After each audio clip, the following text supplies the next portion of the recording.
السلام عليكم. أعوذ بالله من الشيطان الرجيم. بسم الله الرحمن الرحيم. والصلاة والسلام على رسول الله وعلى آله وصحبه أجمعين. رب اشرح لي صدري ويسر لي أمري واحلل عقدة من لساني يفقهوا قولي. How many minutes do I have? How many minutes do I have? A bit less than 20. Okay, well, less than 20. So I got to talk to you about what is love in a bit less than 20. So this is a big topic. I'm gonna do my best, and I'm just gonna do this. This is a huge conversation, and it's a very, very important conversation. Like, I truly believe that there isn't a more important conversation, and that's a big statement. I do not believe that there is a more important conversation than this conversation, which is, what is love? And I'm going to tell you why I believe this is such an important conversation. In fact, the most important conversation we can have as human beings. And that is because the way that our Creator designed us is that our greatest and most powerful motivator is love. Our greatest and most powerful motivator, this is our fitrah, this is our design, is love. It is love, ironically, for the wrong things, that make nations go and bomb other nations. It is a love of power. It is love of wealth. It is love of domination. It is love that will make a person give up their life for another person. It is love that will make a person shoot another person because they want their sneakers. It is love of wealth or love of status. And so we all need to be talking about love because love is extremely powerful. And if we love the wrong things in the wrong way, we can actually destroy the world. That is a fact. And we are seeing the world getting destroyed because of that wrong love for the wrong things. We have entire governments, entire nations that have no problem killing women and children because they love to stay in power. We're seeing that right now. So talking about love, this isn't a small topic. This isn't like we're just sitting here talking about rom-coms. This is a very deeply important topic, and we need to understand what love actually is and how loving in the wrong way can, in fact, not only destroy you, but can destroy the world. So that's big. That's important. I want to begin by saying this. I'm going to narrow my topic to romantic love. All right, that's what I'm going to talk about. Now, in the topic of romantic love, I'm going to say a few things. I'm going to list a few mistakes that we make or a few pitfalls that we fall into in terms of this, under this topic of romantic love. The first one I'm going to begin with is what I believe is the most important. And that is this. It is a mistake that so many people make. It is a mistake I made. It is a mistake I think the sister was saying she made. Many people make this mistake. And that is this. Allah subhanahu wa ta'ala created love. And I'm going to put it this way. Allah created different kinds of love. Allah created, for a more clear explanation, to simplify, Allah created different compartments within our heart to contain love and different kinds of love. Now, everything is fine as long as you keep the proper love in the proper compartment. Okay?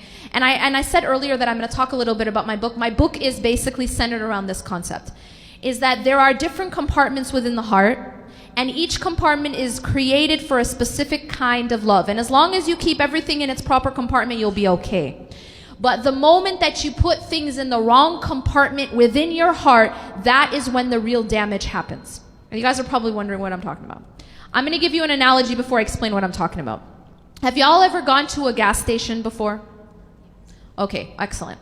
And when you get to the gas station, imagine one day you get to the gas station and you pull up and you realize that you just think that gas is too expensive that day. But you notice that there's a sign for orange juice. And orange juice happens to be on sale because it's Sunny Delight. It's not real juice. And you say to yourself, you know what? I'm a little cheap and I'm going to just put orange juice in my gas tank because it's cheaper. What's going to happen to your car when you put orange juice in the gas tank instead of gas? Because it's cheaper. Anyone? Any mechanics in the room? Y'all don't have to be a mechanic to know that you're going to destroy the car. Fair enough? You're going to destroy the car. Not only is it not going to run, but you've actually broken the car. You feel me? Okay. So within the human heart, there is a compartment, just like a gas tank. And that compartment, just like a gas tank, is only made to hold a certain type of thing. A gas tank is only created to be able to handle gas, filling it up. But if you put orange juice in that gas tank, you destroy the gas tank and you destroy the entire car. Now, what does that have to do with the human heart? See, there's this part in the heart, and I will call this the lub of the heart. It is the very most central, most inner part of the heart. This isn't normal love. No, this is the center of our existence. This is what I live for and what I will die for. This isn't just love, this is worship. It's the kind of love that becomes worship. But it's not worship in the sense that you're praying to this thing. People don't pray to money, but they worship money. And the reason why they do that is because their love of money is in this central part of their heart that was only created for the love of God. So you understand what I'm saying? I'm saying that within the human heart, there's an innermost part that's like a gas tank. It's only created for gas. In the case of the heart, it's only created for the love of God, Allah. This is, in other words, I'm going to call this an ilah. Ilah. When you become Muslim, every single day when you pray, as a believer, you say this every single day. Many times a day you say, La ilaha illallah. What do we even know what we're saying? We don't actually know what we're saying. We're not only saying there's no God but Allah. Because then you think, okay, there's no creator but Allah. This is true. But essentially what we're saying is that there's nothing that goes in the core of the heart except for Allah. Except for God. Whatever language you want to say it, the creator, the ultimate, the almighty is the only one who goes in that central part of my heart and of my life. That's what La ilaha illallah is at a core level. And that is why a person will become destroyed if they put anything else in that core level. Just like the car becomes destroyed when you put orange juice in it. Yeah? Just like a car becomes destroyed because you put orange juice in the gas tank, a human being, a society, a family, the entire world becomes destroyed if you put anything else in that core level other than God. Now, what does that mean? It means if I put money there. It means if I put status there. It means if I put power there. It means even if I put another person there. You guys following? I'm talking to a room with a lot of women. And you know, subhanAllah, no one teaches us this. I will tell you I wasn't taught this. Because I was taught, you just love. You just love. Love is always just it, right? It's always, I wasn't taught that there's a wrong and a right way to love. I wasn't, in my Islamic upbringing, this was not taught to me. And I had to learn it the hard way. And I'm talking blood, sweat, and tears. And that's how Reclaim Your Heart happened, by the way. That's how my book happened, is blood, sweat, and tears, learning this one lesson, just this one lesson, the hard way. And I'm here to tell you the easy way. I'm telling you, don't do it. Because what happens is, even another human being, and I'm talking now your spouse, yeah? Like your spouse. Well, you're supposed to love your spouse. But if you put your spouse in that centralmost part of the heart that's saved for Allah, and I'll give you examples, you will actually be destroyed. And when I say you'll be destroyed, I mean that you will endure a lot of pain. I'll just put it that way. You will endure a lot of pain, and you actually cause a lot of pain. Because Allah did not create the human heart to have the capacity to even contain anything else in that central part of your heart.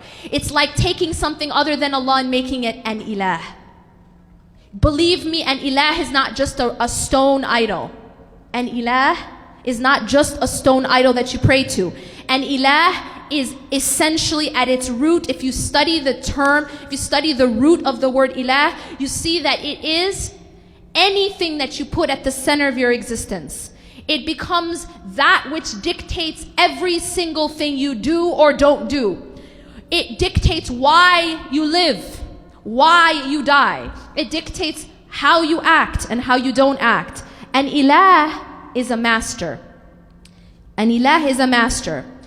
And the problem is, this is a lesson you'll always have to remember. Whatever you love most in life is your master. Simple as that. Whatever you love most in your life is your master. If that is money, then you are a slave to money. If that is your spouse, then you are a slave to your spouse. If it is your children, and now I'm talking about something that's just like blows your mind as a woman, especially as a mother and as a father. We definitely ain't taught this, that there's a wrong way to love our children. What? There is a wrong way to love your children. Why do you think we have so many problems with the whole mother-in-law issue? Do you want to know the reason? Anybody want to know the reason? This is the reason. It's because the dynamic to begin with from day one was unhealthy. I'm telling you guys something maybe we don't want to hear, but it's the truth.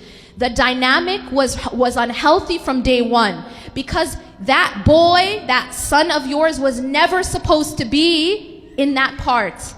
That part is saved for Allah. Your life was never supposed to revolve around your children. I know, it's like, what? Your life was never meant to revolve around your children. It's unhealthy. And actually, your life is supposed to revolve around Allah. This is something we're not taught. But it's unhealthy, and it creates unhealthy consequences. And yes, that is why we have an issue then when the son grows up and now he's getting married and all of a sudden there's a competition. There's not supposed to be a competition between a wife and a mom. That doesn't even make any sense. But the fact that there is only because the dynamic from day one was unhealthy and it was wrong. They taught you that you're supposed to revolve your life around your son, namely your son. They taught you that that's actually how to be a good mom. It's not how to be a good mom. It's unhealthy. Your life continues to revolve around Allah, whether you're married or unmarried, whether you're a mother or you're not a mother.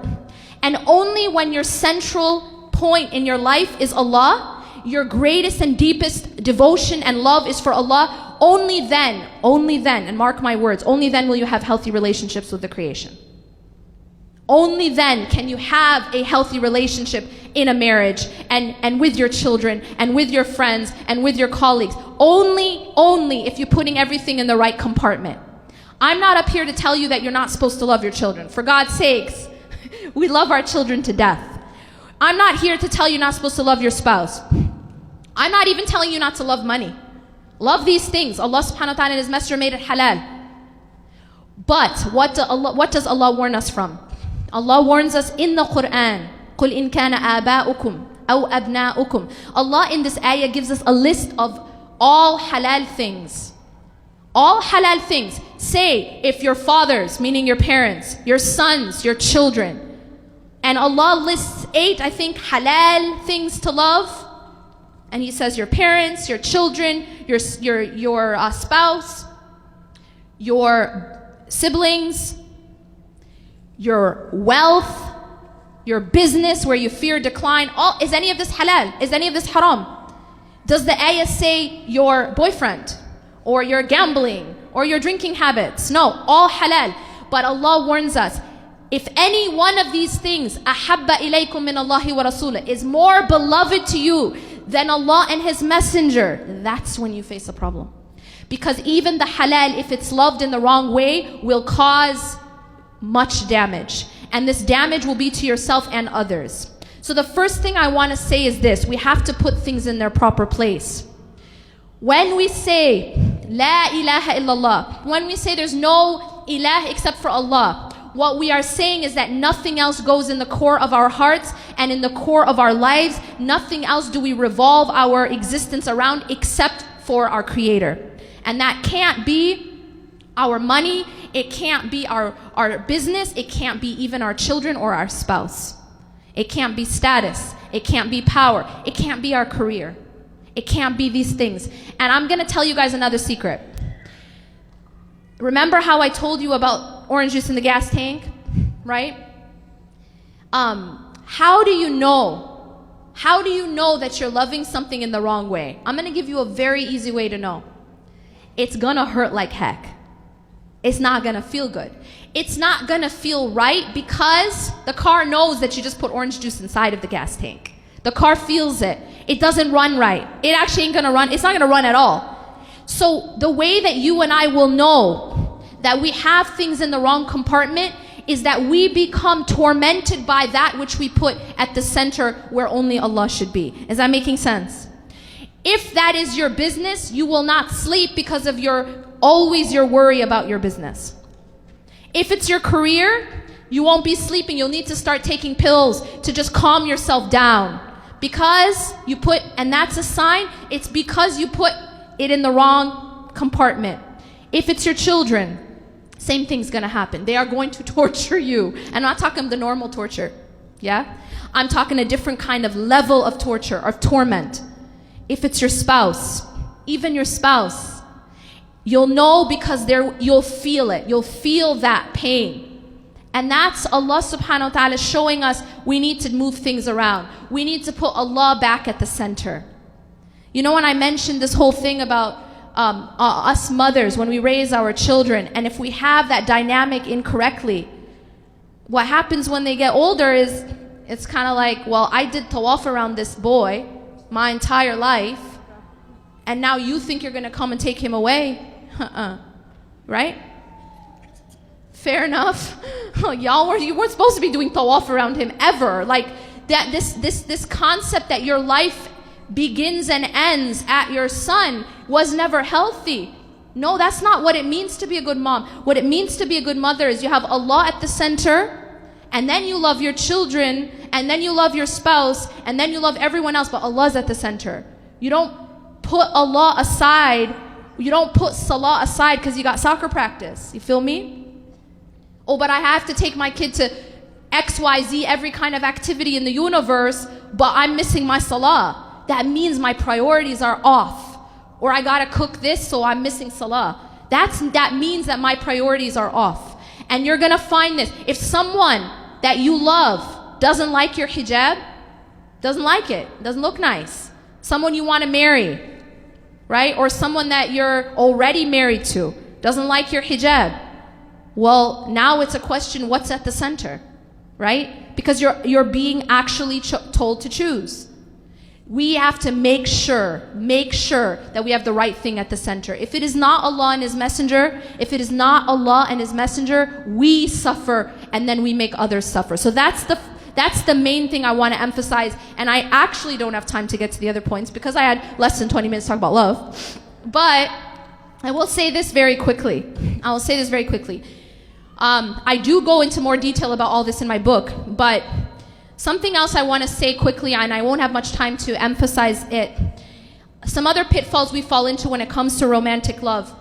One of the big ones is that we focus on the surface and we miss what's inside. Now, obviously, in terms of appearance, yes, this is an obvious thing. I think many of you already know about this. But there's another level of this which I've seen and I've experienced, and that is that a lot of times we mistaken, as the sister said, what I call surface romance.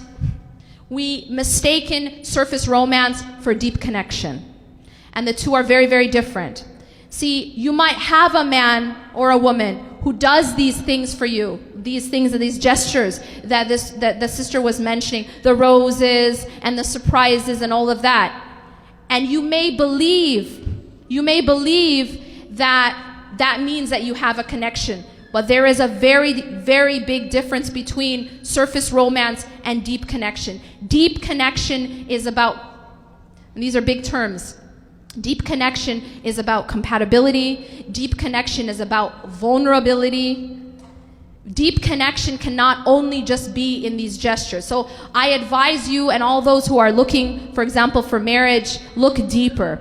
And one last thing I want to say, I will tell you, and everyone who advises you will tell you, look for deen, look for character. Absolutely, those are a must. But I will also tell you that it is not enough. It is not enough.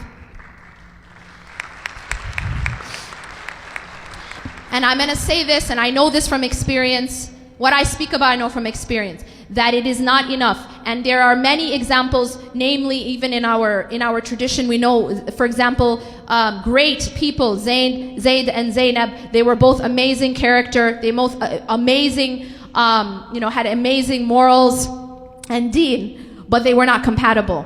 They were not compatible, and so they actually got divorced. And so what I want to say to you is that, yes, you look for deen, yes, you look for character, but it is necessary, but not sufficient. It is not sufficient. You have to, and I cannot emphasize this enough, you have to look for compatibility. You have to look for compatibility. And I'm not just talking about surface compatibility. I'm not just talking about, I'm from Egypt, he's from Egypt, and so we're compatible. Right? That's not what I'm talking about. I'm talking about a deeper level of compatibility, and that's again a whole other discussion. أقول قولي هذا واستغفر الله لي ولكم إنه غفور رحيم سبحانك اللهم وبحمدك أشهد أن لا إله إلا أنت أستغفرك وأتوب إليك.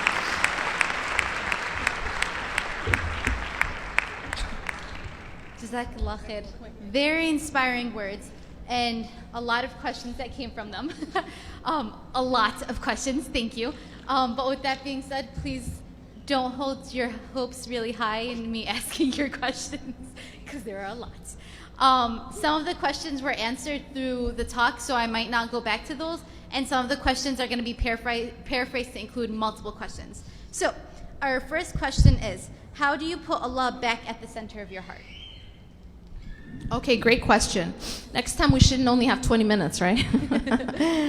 This is a huge question. But I'm going to give you guys the shortest answer I can think of, okay? So, in order to take care of the body, we have certain needs, all right? Everybody knows them. One most essential need for a body is what? Before water. You can live for a few days without water, but what can't you live with? Oxygen, folks. You cannot live more than a few minutes without oxygen, okay? Or seconds. Oxygen is essential for you to stay alive physically. You also need spiritual oxygen to stay alive spiritually. The spiritual oxygen is your salah. You cannot have any relationship, you cannot claim to have a relationship, a true deep relationship with your Creator if you aren't praying, and you aren't praying on time. And that's a fact, and that's just like a fact. You have to pray, and you have to pray on time, and that's the foundation of your relationship with Allah. That's why it's the first thing you're asked about on the Day of Judgment. As the Prophet ﷺ said, if it's in order, then the person will have succeeded, and if it's not, the person will have failed. The salah is number one. That's your oxygen. It's keeping you alive. Same way, if you don't say, you know what, I'm really busy today, I'm studying for an exam, so I'm going to breathe tomorrow. You don't say, I'm going to breathe tonight because I'm on Facebook or I'm at the mall. Like, it doesn't work out like that. Or I'm in a meeting, a very important business meeting, so I'm just going to breathe in a few hours. You feel me? You can't do that physically. You know you can't do that because you'll die. And it's the same thing spiritually with your salah.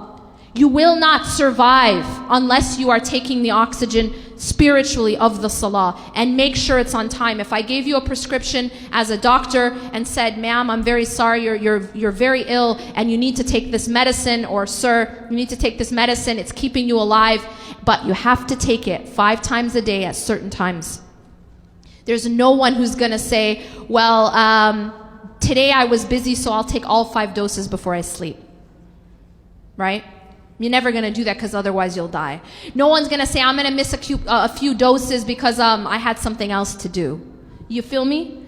So the essential thing is your salah. And the more that you can solidify your salah, the more you will solidify your relationship with Allah. The salah, first step is doing them all on time. And then the second step is trying to work on your khushu'ah, on your concentration. And one of the biggest parts of learning and building the concentration is learning the meaning of what you're saying.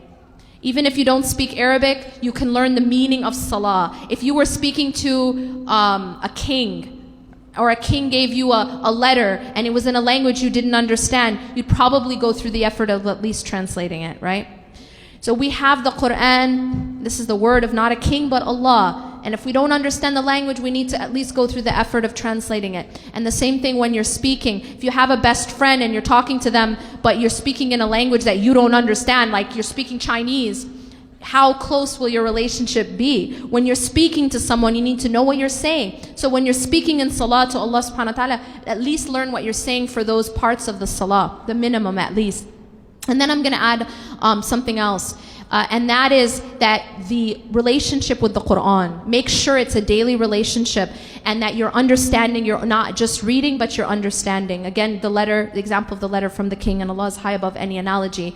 And finally, I'll say this. In order to take care of the body, you need oxygen, you need to feed the body, obviously. And the food of the body is the Quran and the remembrance of Allah. But you also, and I'm going to add one other thing, the adhkar. If you can add adhkar into your daily routine, you will find that your relationship with Allah subhanahu wa ta'ala will become much, much stronger, and your emotional and psychological state will become much more stable.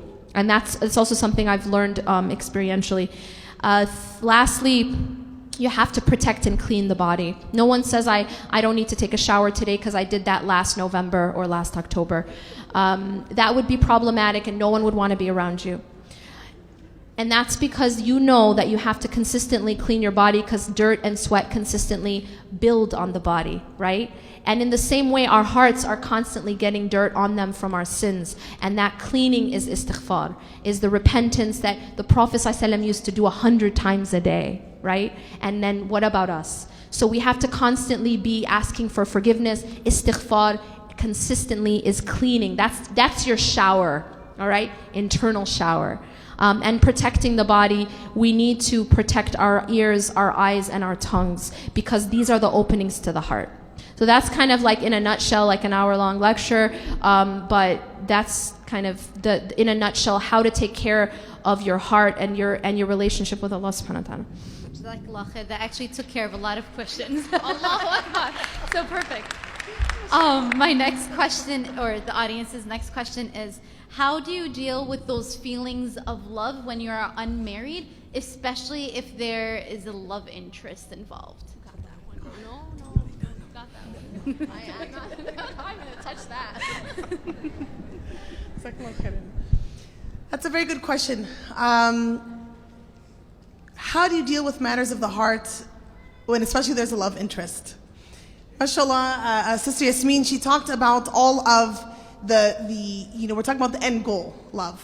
So alhamdulillah, that covers part of that.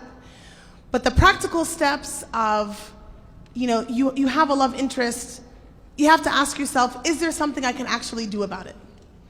Am I at an age where I can actually get married?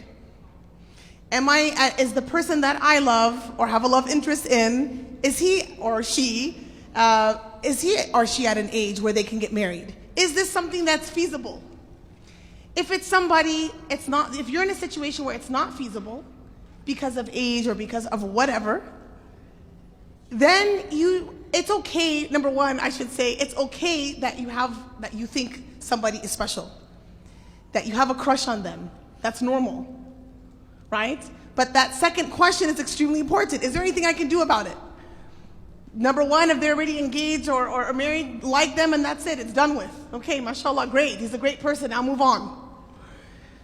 If it's because of age or because of, you've tried for so many years and parents are just saying no, that's another issue. You have to move on. It's not the end of the world, right? If there is something you can do about it, go through the halal means. Don't go through the back door. Don't say, you know what, I want to really get to know this person for 3 months and we're going to meet at Starbucks only, so it's super halal because it's in public. And then we're going to tell our parents, because if I tell my parents ahead of time, they're going to freak out and they're going to force me to marry this person. We're going to be engaged for 5 years. And then we're going to be married for 5 years. Engaged for 5 years. And that's another torture that opens a lot of doors for things that could happen, right? Yes. Being engaged for 5 years is not a good idea. So go through the front door. Go through the front door. Sisters, if a brother is ready to man up and go talk to your father or your wali, you've got the right guy. This is a good start. If he says, no, you know what, like I said, we have to make sure we have a deep connection. This deep connection that Sister Yasmin talks about, this comes later. You would just want to make sure there's some, surface compatibility, there's some place that you can start from to move forward. You go through the right channels. Yes, brothers, you have to go to the sister that you're interested in, her wali. Ask for say, may I speak to your father? Yes, you have to do that. If you don't have the courage to do that and you want to go through the back door, already the relationship is starting on the wrong foot. So that would be just a few nuggets of advice, inshallah. May Allah subhanahu wa ta'ala make that process easy, inshallah. And if I could just add something, oh, sorry. Clap for her. Don't want to interrupt. I just wanted to add something, and that is I'm noticing a trend, more so with the coming generations than my generation, I guess. And that is a lot of people just want to chit-chat. You feel me? They just want to chit-chat. And they want to keep chitting-chatting, okay? And chit-chatting. And it's really fun, and it's cool, but don't want to actually commit. Please, to those people say, ain't nobody got time. Please realize that your worth is far too high to waste your time with people just looking to chit-chat, okay? If a man, as she said, is actually serious about wanting to get married, he will want to approach your wali, your father, early on in the whole conversation. And if you find that he is absolutely hesitant about that step, then he may be a chit-chatter. And ain't nobody got time for chit-chatters, I promise you. And so what I'll say to you is, please save yourself a lot of headache and heartache and time, and don't even go down that road, all right? So one is, are you at a stage where you can get married? That's very important, obviously. But the other is this person actually serious about getting married, or are they just looking to fill up some time because it's fun? And this whole idea, well, let's just be friends. No. I'm very serious, and I'm looking for marriage, and I'm not interested in just chit-chatting. So make sure that you have, one of the best indicators is, okay, can you talk to my dad? And realize talking to someone's dad doesn't mean you're going to do nikah the next day in 24 hours. Talking to someone's dad is just means I'm serious about the intention of marriage. It doesn't mean that now you're khalas, that's it, you're stuck. Talking to someone's dad doesn't mean you're stuck. It just means that I am serious about this process. And we need to reinstitute that tradition. Please, God, let's go back to that. But we as women have to kind of have boundaries. We really have to have boundaries. And men too, brothers too. So I just wanted to add that little thing. Jazakumullah khair. The next question is kind of taking us back towards the beginning of the session, and it asks concerning the topic of loving yourself. What if you feel like you have no real potential because you're constantly being surrounded by perfect, great people? How can you stop comparing yourself to others? Oh, can I just say something? There is no such thing as perfect people. There's no such thing. I promise you, it's a filter.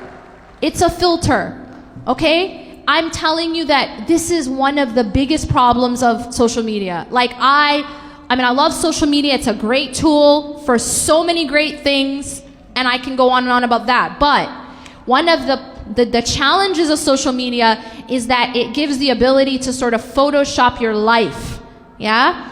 And and they have done studies to find that people who spend more time on social media also tend to be more dissatisfied with their own life.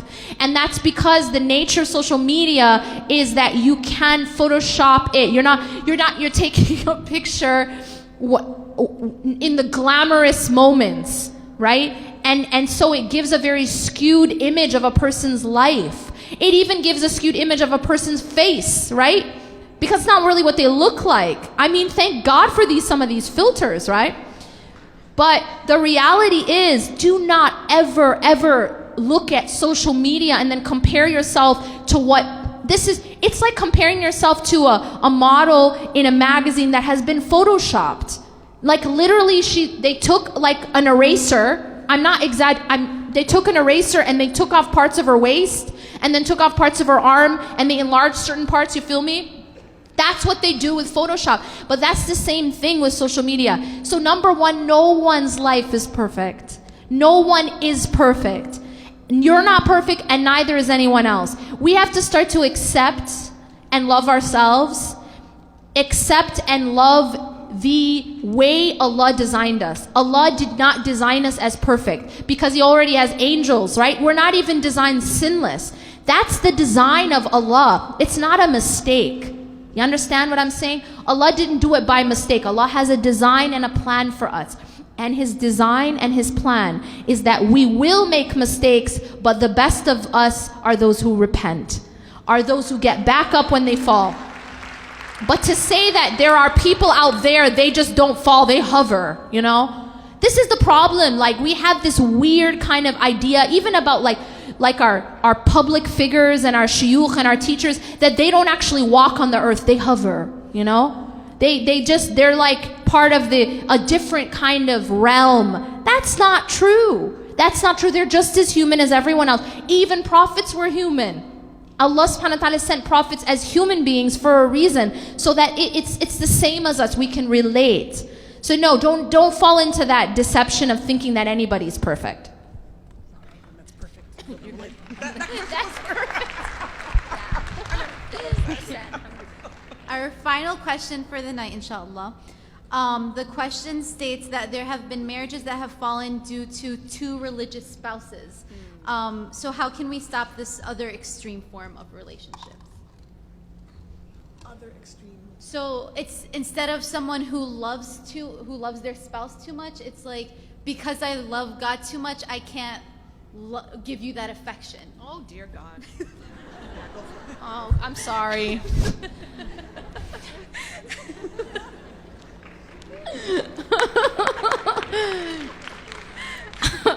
All right, this is like my chance to rant. All right, my people. No, that's messed up. So here's the thing. I'm going to tell you guys a big secret, okay? The Prophet ﷺ, nobody loved God more than him. And if you study how he was with his wives, I mean, it's like stuff that we would be like, oh my God, you know? Like, I'll give you an example. He's asked in a public place, like a public setting, who do you love most? Can you imagine, like, one of our shuyukh in like one of these big settings, who do you love most? And he goes, Aisha, my wife.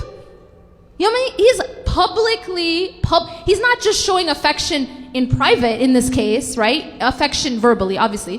He's publicly announcing his love for his wife. Sallallahu Alaihi Wasallam. He said, Aisha. And then this companion, this is the beautiful thing, companion thought he was going to say him. You know? And so he's like, no, from among the men? Because he's thinking he's next. And he goes, her father. But the point is that even when he's mentioning Abu Bakr radhiyallahu anhu, he uses Aisha as the reference point. Even the way he's talking about her, he doesn't even say Abu Bakr radhiyallahu anhu, he says her father. So, and the way he used to be with his wives, sallallahu alaihi wasallam, you know, if he'd see her drinking from a cup, he would see where she put her mouth and put his mouth on the same spot on purpose. That's how he showed affection. And there are many examples of this affection that they had. This idea that you're so lost in God, you can't show affection, that's messed up. I'm sorry, but you're just lost. You're not just lost in God. And the reality is that not showing affection is not a sign of spirituality. It's not a sign of, it may be a sign of having a hard heart.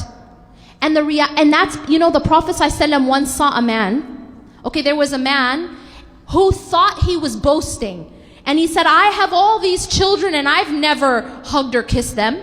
He thought he was like getting extra points for that. And the Prophet ﷺ said, what can I do if Allah's taken the mercy out of your heart? You understand? Like, if mercy and compassion has been taken out of your heart, what can I do for you? This is it's not a sign of piety that you don't show affection. The Prophet ﷺ was the most in love with God and he was the most affectionate. So that's what I want to say about that.